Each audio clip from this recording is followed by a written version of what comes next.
The spreadsheet glowed on my laptop screen at 2:47 a.m., numbers dancing in neat columns like soldiers in formation. I'd been working late again, diving deep into forensic accounting cases that paid our bills while Naomi climbed the corporate ladder at her event planning firm. The apartment was quiet except for the hum of our ancient radiator and the distant sound of Boston traffic filtering through our brownstone's thin walls. That's when I heard her key in the lock. Before we dive deeper into this story, I have one small request. Please subscribe, drop a like, comment, and hit that hype button to boost this channel so more people can discover these incredible Reddit stories. Felix, honey, you still up? Naomi's voice carried that particular lilt she got after a few drinks with her work crew. Her heels clicked against our hardwood floors as she navigated through the living room, probably trying not to wake me. Too late for that. Yeah, in the office, I called back, minimizing the client files. Numbers were my sanctuary, the one place where everything made perfect sense. Unlike relationships, apparently. She appeared in the doorway, still gorgeous even after 12 hours at the office. Her auburn hair was slightly mussed, lipstick faded, but her green eyes sparkled with that energy she got when she'd had a particularly good day. Or a particularly good evening. Working late again? She leaned against the doorframe, swaying slightly. You know what they say about all work and no play. They say it pays for your designer handbags, I replied, closing the laptop. Good event tonight? Amazing. The Morrison wedding reception went off without a hitch. Even Ethan said it was the best he'd seen all year. She smiled that bright smile that had first caught my attention 3 years ago at a mutual friend's barbecue. Ethan Shaw, her so-called work husband, the sales manager who seemed to pop up in every conversation lately. That's great, babe. I'm sure your work husband was very impressed. I kept my tone light, but something cold was settling in my chest. Oh, stop it, she laughed, that tinkling sound that used to make me melt. You know it's not like that. Ethan's he gets the business side of things. Plus, he bought lunch for the whole team today. Such a sweetheart. A sweetheart who bought my girlfriend lunch. How thoughtful. Must be nice having someone take care of you at work, I said, standing up and stretching. My back ached from hunching over the computer for 6 straight hours. Don't be silly, Felix. You take care of me. She moved closer, wrapping her arms around my neck. Her perfume was different tonight. Heavier, more expensive than what she usually wore. New perfume? Oh, this? Claire gave me a sample. Do you like it? She pressed closer, and I caught something else underneath the floral notes. Cologne. Masculine. Not mine. It's different. We went to bed that night with Naomi curled against my side, her breathing evening out into sleep within minutes. But I lay awake staring at the ceiling, my accountant's brain running calculations I didn't want to solve. The next morning brought coffee and croissants from the bakery down the street. Naomi hummed while getting ready, her phone buzzing constantly on the bathroom counter. Popular this morning, I observed, buttering a croissant. Just work stuff. You know how it is? But she kept the phone face down when she joined me at our small kitchen table. Actually, I don't know how it is. My phone doesn't buzz every 30 seconds. That's because you work with spreadsheets, not people. She laughed, but there was an edge to it. Speaking of which, I might be late tonight. We're planning the Henderson anniversary party, and you know how demanding Mrs. Henderson can be. I did know. I'd heard about Mrs. Henderson's impossible demands for 3 months. Funny how those demands always seem to require late-night planning sessions. After Naomi left for work, I sat in our living room surrounded by her trophies and awards from various events she'd coordinated. Event Planner of the Year 2022 sat prominently on the mantel, catching the morning light streaming through our windows. My phone buzzed. A text from my coworker and best friend Jamie. Coffee? You look like you need it. Jamie Chen worked in the cubicle next to mine at Morrison & Associates Forensic Accounting. She had an uncanny ability to read people's moods and an even better ability to make terrible coffee taste decent with the right amount of sarcasm. 20 minutes later, we sat in our usual corner booth at the Daily Grind, a coffee shop that served burnt coffee and stale pastries to desperate office workers. Okay, spill, Jamie said, stirring sugar into her coffee. You look like someone stole your favorite calculator. It's probably nothing. Felix Harper, I've known you for 4 years. You don't do probably nothing. You do facts, figures, and evidence. So what's the evidence? I told her about the late nights, the work husband comments, the new perfume, the constant texting. As I talked, I watched Jamie's expression shift from curious to concerned. Have you talked to her about it? What am I supposed to say? Hey, honey, are you cheating on me with your coworker because you smell like his cologne and he buys you lunch? Well, when you put it like that, Jamie grimaced. Look, maybe there's an explanation. There's always an explanation. The question is whether I want to hear it. That afternoon, I found myself doing something I'd never done before, checking Naomi's social media during work hours. Her Instagram was full of professional photos from events, team pictures with her coworkers, and the occasional selfie. Nothing suspicious. But then I noticed something. In the team photos from the past 2 months, she was always standing next to the same person, Ethan Shaw. Tall, conventionally handsome, with that easy smile that probably charmed clients and apparently charmed my girlfriend. I clicked on his profile. Public, of course. Lots of photos from work events, gym selfies, and pictures of his Tesla. The kind of guy who wore expensive suits and probably had never balanced a checkbook in his life. And there, buried in his recent posts, was a photo that made me freeze. A group shot from last week's team building dinner that Naomi had mentioned. She was laughing at something, her hand resting on Ethan's arm, both of them looking entirely too comfortable. The caption read, "Great team dinner. Special thanks to my work wife for making everything perfect, as always." Karen, teamwork. Blessed. Work wife. I screenshotted the image and sat back in my chair. Around me, the office hummed with the usual afternoon energy, but I felt completely detached from it all. Everything okay? Jamie appeared at my cubicle wall, holding a stack of files. Define okay? She glanced at my screen, saw the Instagram post, and her face fell. Oh, Felix. It's just a photo. It's not just a photo, and we both know it. She set down the files and pulled up a chair. What are you going to do? I don't know yet, but I'm going to figure it out. That evening, Naomi came home at 11:30 p.m., claiming the Henderson party planning had run late. She was tired, she said, and went straight to shower. While the water ran, her phone sat on the nightstand, buzzing with notifications. I'd never been the type to snoop through someone's phone. It felt like a violation of trust, a line I'd never wanted to cross. But as I sat there listening to her sing in the shower, that line seemed less important than the truth. The phone was password protected, but I knew Naomi well enough to guess. Her birthday backwards, 1289. The screen unlocked. 17 unread messages, most from work colleagues and friends, but 3 were from Ethan Shaw, sent within the past hour. Thanks for tonight. You looked amazing as always. Can't wait for our lunch tomorrow. I have something special planned. Sweet dreams, beautiful. My hands were shaking as I scrolled up through their conversation history. Weeks of messages, increasingly flirtatious, increasingly intimate, plans for lunches, drinks, even a weekend getaway they were considering. The shower shut off. I quickly put the phone back and pretended to be reading a book when Naomi emerged from the bathroom, wrapped in her favorite terry cloth robe. Good book? She asked, settling into bed beside me. Fascinating, I replied, not looking up from the pages I wasn't actually reading. It's about people who lie to the ones they love. She was quiet for a moment. Sounds depressing? It is, but educational. We lay in the dark that night, her breathing eventually evening out while I stared at the ceiling, my mind racing through everything I'd discovered. The photos, the messages, the lies. In my profession, I'd learned that numbers never lie. People do, constantly. But numbers? Numbers tell the truth even when everything else is fiction. And the numbers in this equation were adding up to something I didn't want to face, but I was going to face it anyway. The next morning, I woke up with a plan forming in my mind like a complex financial model, each piece clicking into place with mathematical precision.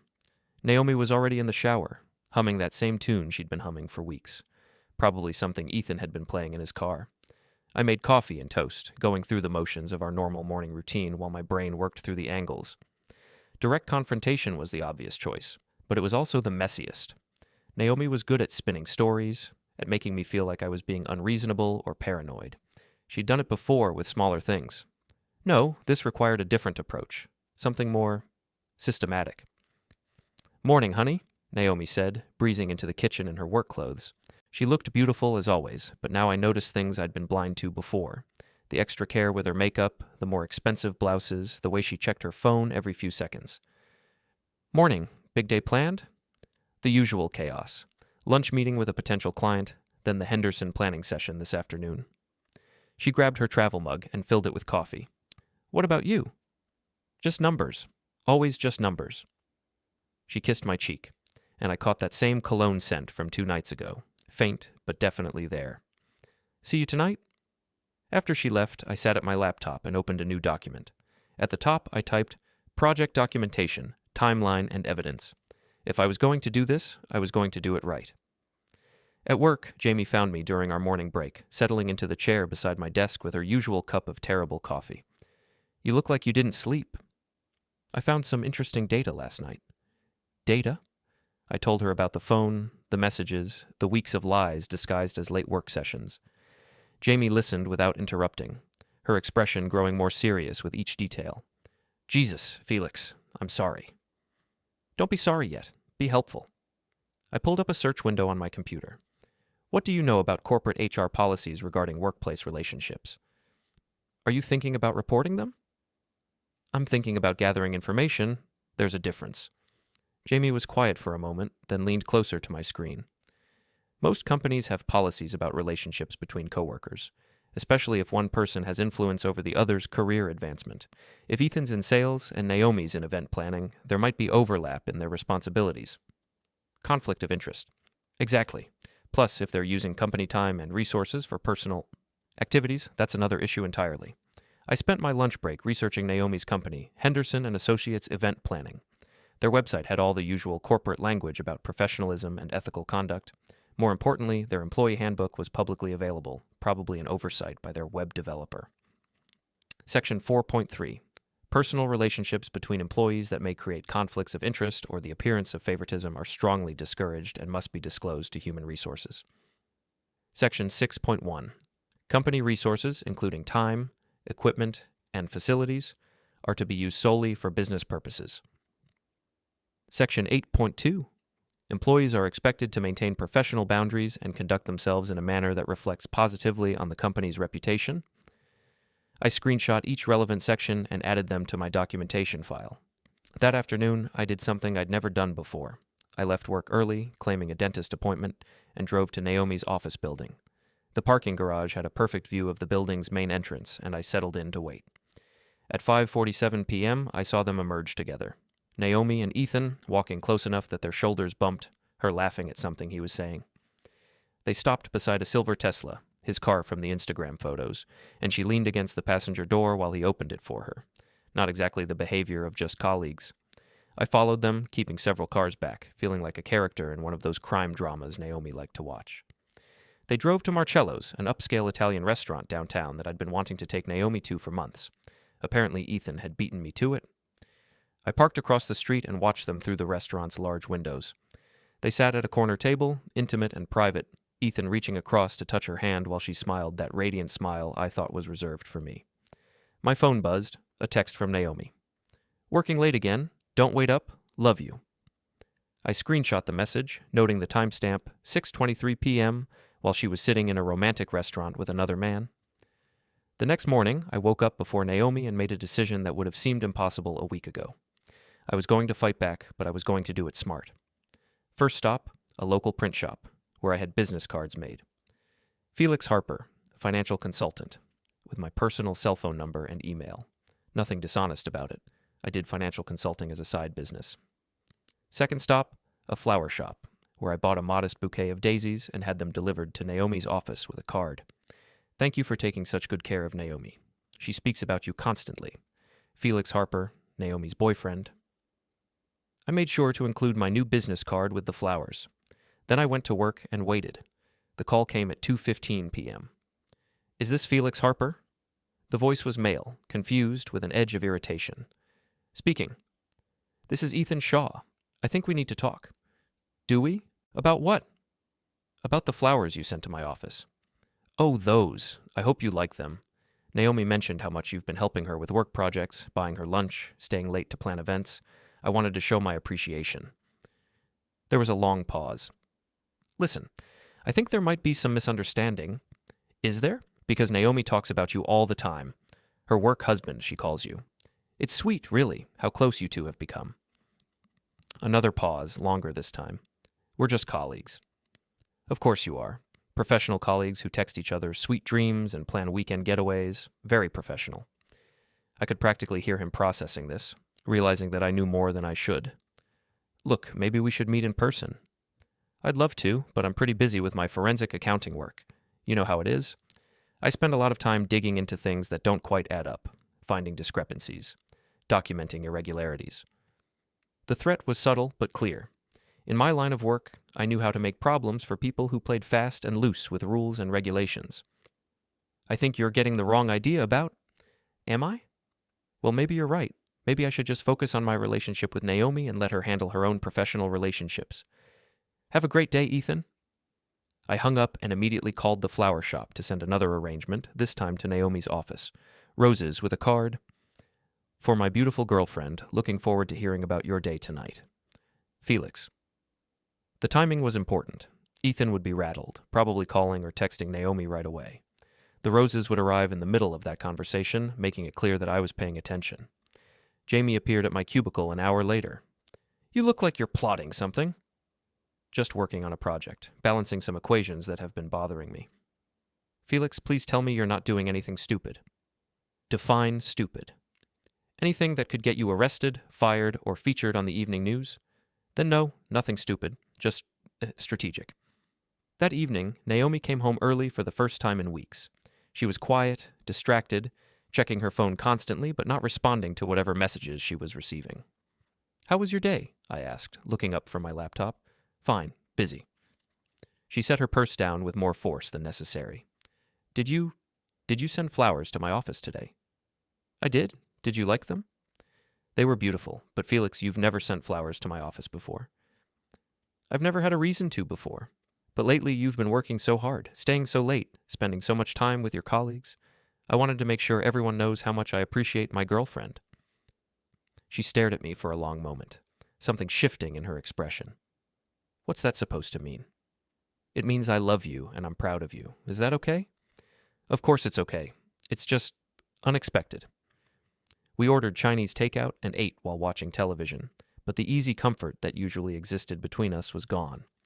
Naomi kept glancing at me like she was trying to solve a puzzle, and I kept pretending to be absorbed in a sitcom I'd seen a dozen times. Her phone buzzed constantly throughout dinner, but she didn't check it once. Later that night, after Naomi had gone to bed, I sat in my office and updated my documentation file. Photos from the restaurant, screenshots of text messages, copies of the flower delivery receipts, and a detailed timeline of events. In my professional life, I'd learned that the best way to expose financial fraud was to let the perpetrators expose themselves. Give them enough rope, as they say, and they'll hang themselves with it. I was about to give Naomi and Ethan all the rope they needed. The next few days passed in a strange dance of tension and false normalcy. Naomi was trying too hard to be the perfect girlfriend, cooking my favorite meals, suggesting movie nights, even mentioning a weekend trip we could take together. All of it felt desperate, like she was trying to distract me from something. Meanwhile, I was implementing phase 2 of my plan. I'd done my research on Henderson & Associates' corporate structure. Like most event planning companies, they relied heavily on client relationships and reputation. A scandal involving employees using company time for personal affairs wouldn't just be embarrassing, it could be financially damaging. More importantly, I discovered that Ethan Shaw wasn't just a sales manager. He was married. His wife, Rebecca Shaw, had a public Facebook profile full of family photos and posts about their 2 young children. She worked as a nurse at Boston General and seemed to spend her free time volunteering at their kids' school events. I didn't plan to involve her directly, but the information was useful leverage. On Thursday morning, I made an anonymous call to Henderson & Associates' HR department. I'd like to report a potential violation of company policy, I told the receptionist who answered. I'll transfer you to Ms. Patricia Williams, our HR director. Ms. Williams had a no-nonsense voice that suggested she'd dealt with plenty of workplace drama over the years. What kind of violation are you reporting? I have reason to believe that 2 employees are engaged in a personal relationship that violates your conflict of interest policies.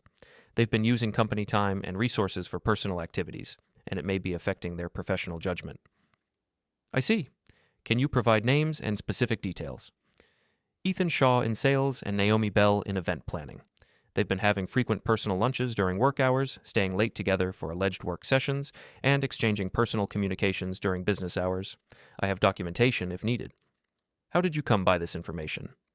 I'd prefer to remain anonymous, but I can provide evidence if you'd like to investigate. There was a pause while she took notes.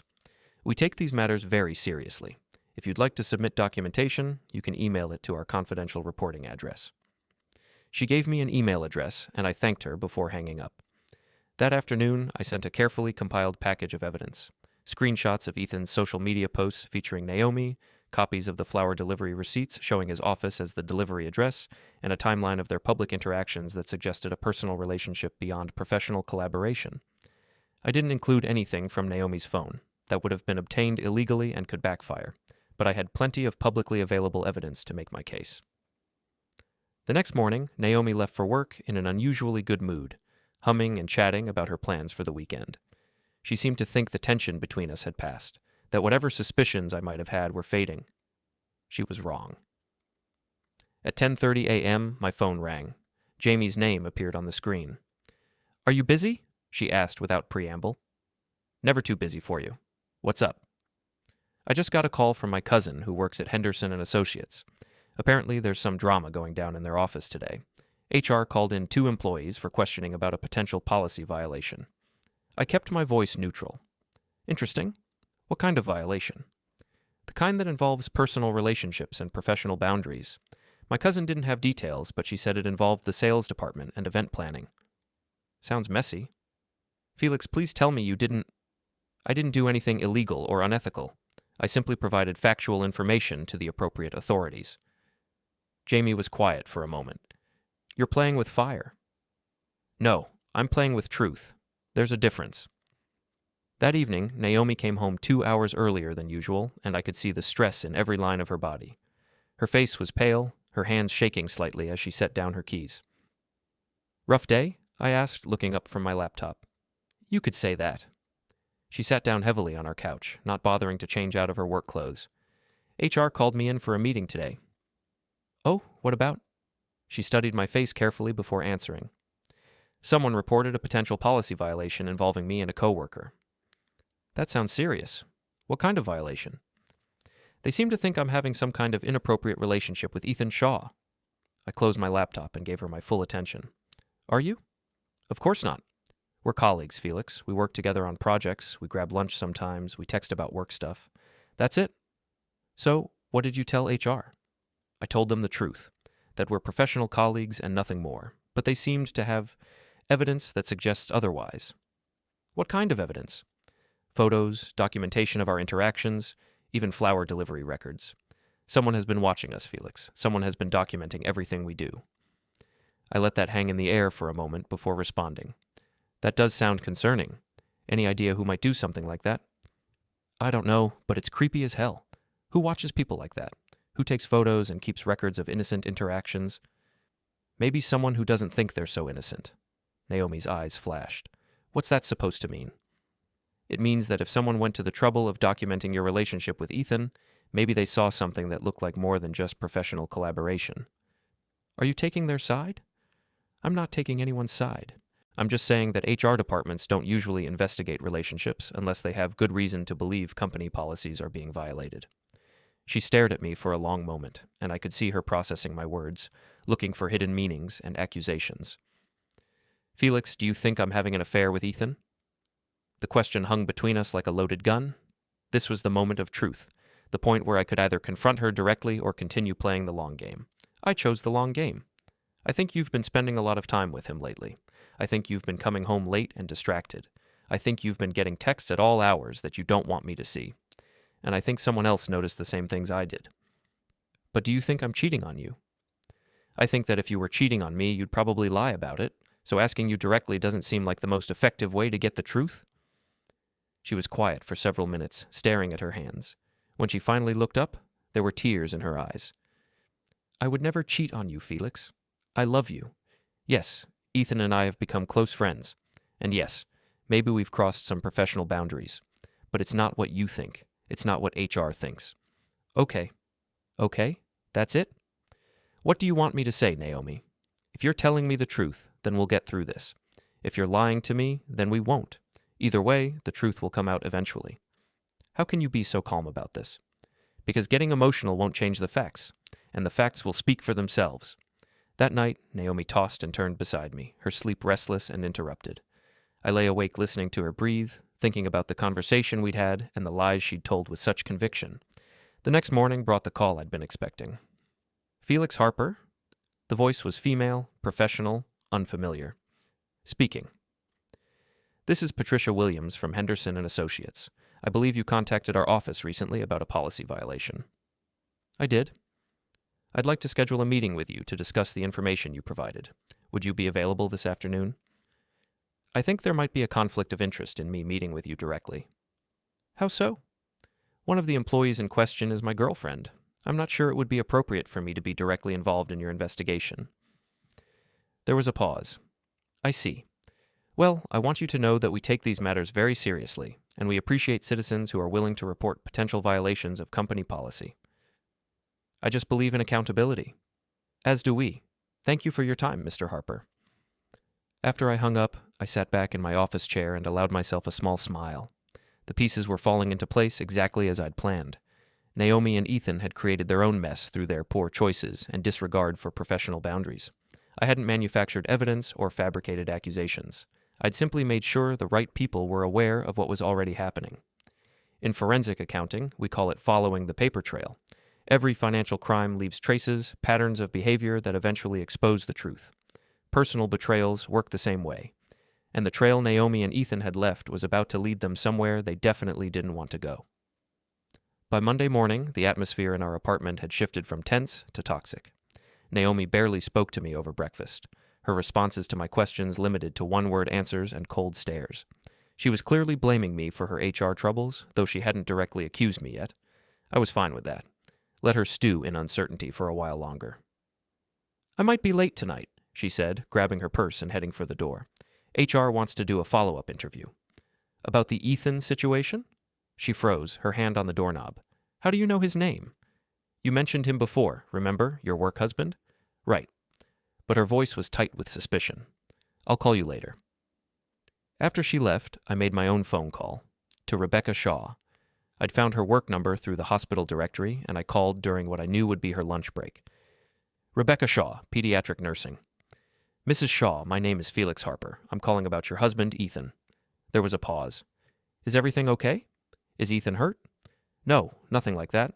I'm calling because I think you should be aware of some things that have been happening at his workplace. I'm sorry, who are you exactly? I'm the boyfriend of one of Ethan's co-workers, Naomi Bell. I think your husband and my girlfriend have been having an affair. The silence stretched so long I thought she might have hung up. Mrs. Shaw? I'm here. Her voice was different now, smaller. What makes you think that? I told her about the late nights, the constant texting, the romantic dinners disguised as work meetings.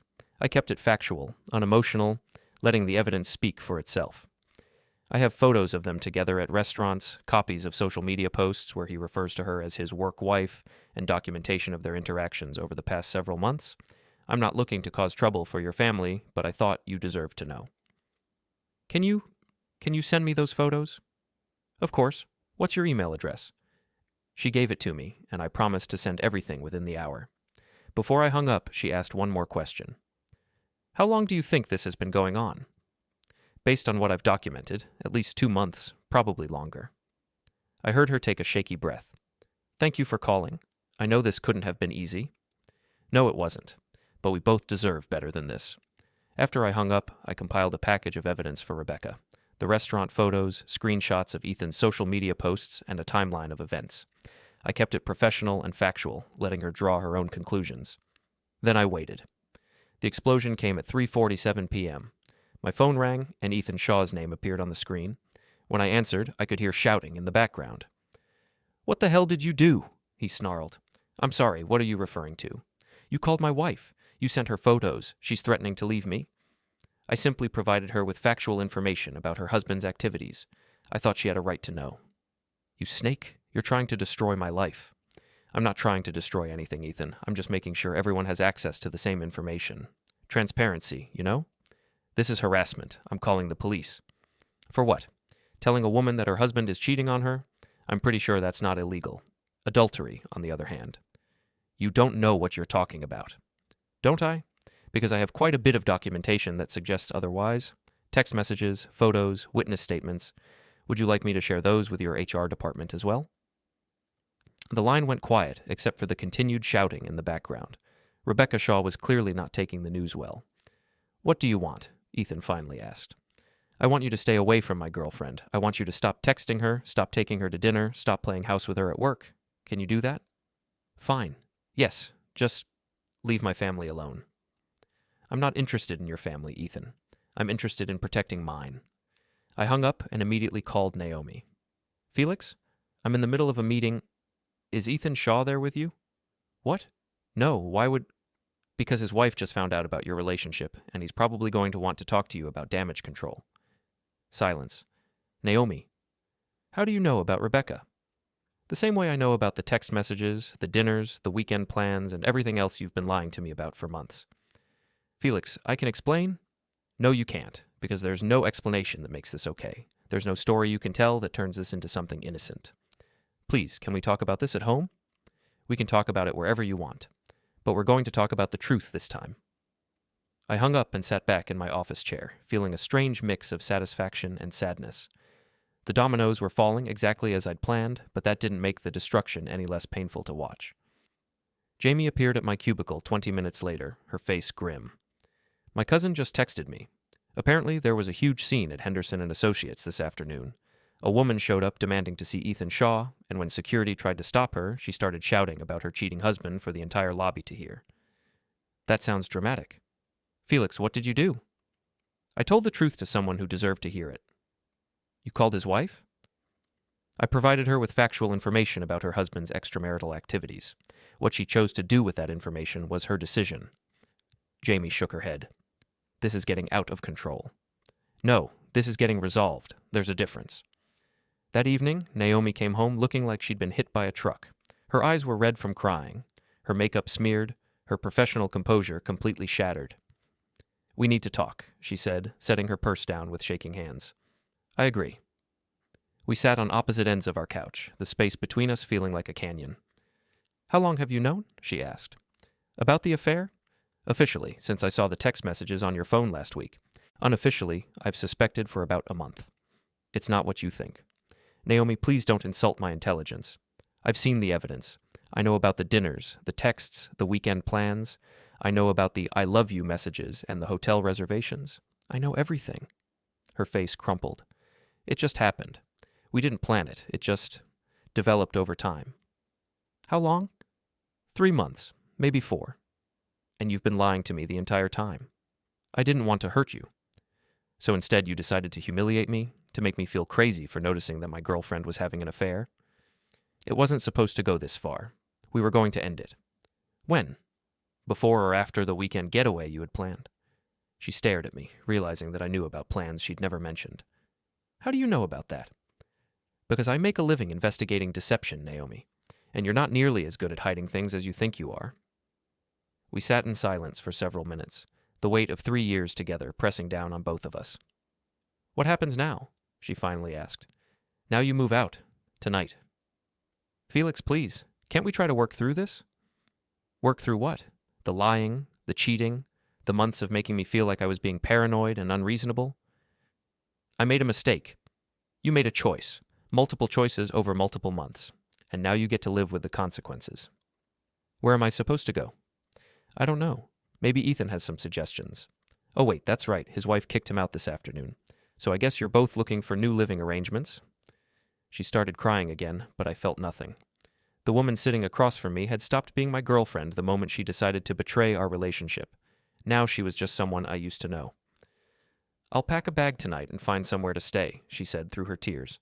But Felix, I want you to know that I did love you. I still do. No, you don't. If you loved me, you wouldn't have done this. You loved the security I provided, the stability, the comfortable life we built together. But you didn't love me enough to be faithful. She went into our bedroom to pack, and I sat on the couch listening to her move around, opening drawers and closets, dismantling the life we'd built together. 30 minutes later, she emerged with 2 suitcases and her laptop bag. I'll come back for the rest of my things this weekend. I'll make sure I'm not here. She paused at the door, looking back at me one last time. I really am sorry, Felix. I know you are. You're sorry you got caught. After she left, I poured myself a glass of wine and sat in our living room, my living room now, surrounded by the remnants of our relationship. Her event planning trophies still sat on the mantel, her books still filled half the bookshelf, her coffee mug still sat in the kitchen sink. But for the first time in months, the apartment felt peaceful. My phone buzzed with a text message from an unknown number. Thank you for telling me the truth. Rebecca Shaw. I poured myself another glass of wine and began planning the final phase of my revenge. Because even though Naomi was gone, this wasn't over yet. The next 2 weeks passed in a strange calm. Naomi had moved in with her friend Claire temporarily, and according to Jamie's cousin, both she and Ethan were on administrative leave pending the conclusion of Henderson and Associates' internal investigation. I used the time to gather intelligence and plan my endgame. Through careful social media monitoring and strategic conversations with mutual acquaintances, I learned that Naomi and Ethan were trying to control the narrative. They were telling people that their relationship had been blown out of proportion by a jealous boyfriend and a vindictive wife. They were positioning themselves as victims of workplace gossip and personal vendettas. That was going to change. On a Thursday afternoon, I received a call that I'd been expecting. Felix Harper? Speaking. This is David Chen, senior partner at Henderson and Associates. I understand you were involved in bringing some concerns to our attention regarding 2 of our employees. I provided factual information to your HR department, yes? I'd like to meet with you in person to discuss the situation. Would you be available tomorrow afternoon? I think I can arrange that. We scheduled the meeting for 3 p.m. at their downtown office. I spent the evening preparing a comprehensive presentation that would make it impossible for Naomi and Ethan to spin their way out of consequences. The next afternoon, I sat across from David Chen in his corner office, a man in his 60s with sharp eyes and the bearing of someone who'd built a successful business by paying attention to details. I appreciate you coming in, Mr. Harper. I understand this situation involves your girlfriend. Former girlfriend. I see. Well, I want you to know that we take workplace conduct very seriously at Henderson and Associates. Our reputation depends on maintaining professional standards. I'm glad to hear that. However, I'm concerned about the methods used to bring this situation to our attention. Some of the evidence provided suggests a level of surveillance that raises privacy concerns. I'd been expecting this. Mr. Chen, everything I provided to your HR department was either publicly available information or evidence of activities that directly affected me personally. Social media posts, restaurant visits that I witnessed firsthand, and documentation of lies told to me by someone I trusted. What about the phone records and text message screenshots? I never provided phone records or text message screenshots to your company. If you have those, they came from another source. Which was technically true. I'd never sent Naomi's private messages to Henderson and Associates, but I had shared them with Rebecca Shaw, who had apparently been more thorough in her own investigation than I'd expected. I see. Well, regardless of the source, the evidence is quite compelling. We've concluded our investigation, and both employees will be terminated for violation of company policies regarding workplace relationships and misuse of company resources. That seems appropriate? There is one more thing, though. Both Ms. Bell and Mr. Shaw have filed complaints alleging harassment and stalking. They claim you've been following them, photographing them without consent, and interfering with their employment. I reached into my briefcase and pulled out a folder I'd prepared for exactly this moment. Mr. Chen, I'd like you to look at something. I handed him a timeline I'd created, documenting every interaction I'd had with the situation.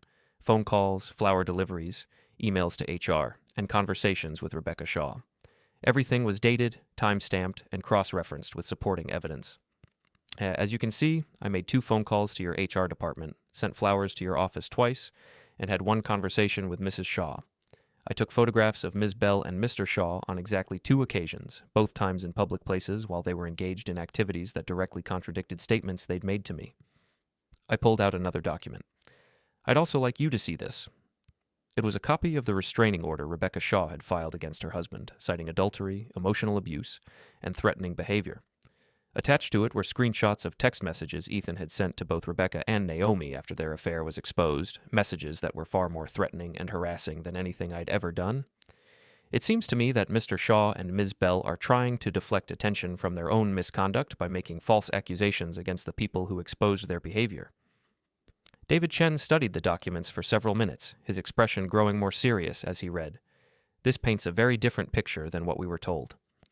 I'm sure it does. People who are caught in lies tend to create more lies to cover up the original deception. What is it you want from this situation, Mr. Harper? I want the truth to be known. I want people to understand that actions have consequences. And I want to make sure that Naomi Bell and Ethan Shaw don't get to rewrite history to make themselves look like victims. What do you mean by that? I pulled out my phone and showed him a screenshot of a Facebook post Naomi had made the previous evening. In it, she described herself as the victim of a vindictive ex-boyfriend who had stalked and harassed her and her colleague, ultimately costing them both their jobs. The post had already received dozens of sympathetic comments from friends and acquaintances who didn't know the real story. "She's trying to control the narrative, Mr. Chen. She's trying to make people believe that she and Ethan were innocent victims of my jealousy and vindictiveness. But that's not what happened, and I have the evidence to prove it." David Chen leaned back in his chair, processing everything I'd shown him. "What would you like us to do about this?" "I'd like you to make a public statement clarifying the reasons for their termination. Not detailed, not vindictive, just factual. Something that makes it clear they were fired for policy violations, not because of harassment by third parties. That's unusual. We typically don't comment publicly on personnel matters. This is an unusual situation. Your former employees are publicly misrepresenting the circumstances of their termination in ways that damage both your company's reputation and my personal reputation. A brief, factual statement would serve everyone's interests." He thought about it for several minutes, then nodded slowly. "I think we can arrange something appropriate." We shook hands, and I left his office feeling like I just won the most important negotiation of my life. That evening, Henderson and Associates posted a statement on their company website and social media accounts.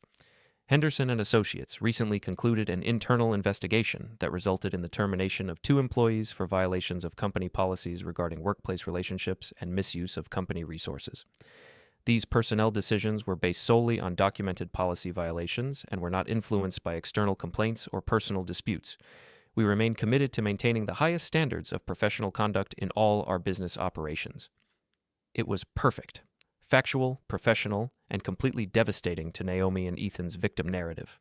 Within hours, the post had been shared dozens of times, and people who had seen Naomi's Facebook post began connecting the dots.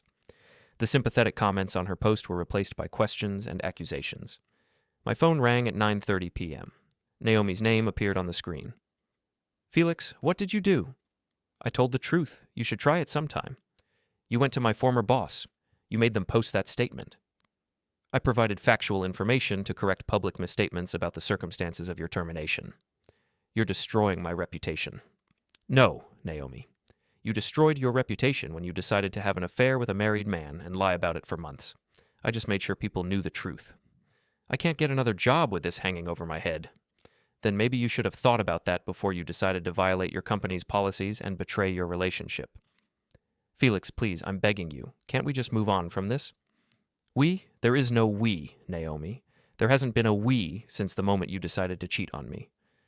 "I made a mistake." "You made choices. Dozens of them over several months. And now you get to live with the consequences of those choices. What do you want from me? What will it take for you to stop this?" "I want you to take responsibility for what you did. I want you to stop playing the victim and admit that you caused this situation through your own actions. And if I do that, you'll leave me alone? If you do that, I won't have any reason to correct false statements about what happened." She was quiet for a long moment. "Fine, I'll post something. Make sure it's true." "It will be." She hung up, and I waited. 2 hours later, a new post appeared on Naomi's Facebook page. "I want to clarify some things about my recent employment situation. I was terminated from Henderson and Associates for violating company policies regarding workplace relationships. This was the result of my own poor judgment and decisions, not harassment or vindictiveness by anyone else. I take full responsibility for my actions and the consequences that followed. I apologize to everyone who was hurt by my choices, especially Felix, who deserved better from me." It wasn't everything I'd hoped for, but it was enough. The truth was finally out there, publicly acknowledged by the person who had tried hardest to hide it. I poured myself a glass of wine and sat on my couch, looking around the apartment that was finally completely mine again. Naomi's trophies were gone, her books had been removed from the shelves, and her presence had been erased from every corner of the space. For the first time in months, I felt at peace. My phone buzzed with a text message from Jamie. "Saw the Facebook post. Is it over?" I typed back, "It's over." And it was. Naomi Bell and Ethan Shaw had learned that actions have consequences, that lies eventually get exposed, and that betraying someone's trust comes with a price. I'd gotten my revenge through patience, planning, and persistence. I'd used their own actions against them, letting the truth do most of the work while I simply made sure the right people had access to the facts. It had been methodical, strategic, and completely satisfying. The numbers, as always, had told the truth, and the truth had set me free. 3 months later, I was sitting in the Ledger, a dive bar downtown that had become my regular Friday night spot. It wasn't much to look at. Dim lighting, worn leather booths, and a bartender named Mickey who'd probably seen every kind of human drama imaginable. But the beer was cold, the atmosphere was honest, and nobody asked questions they didn't want answered.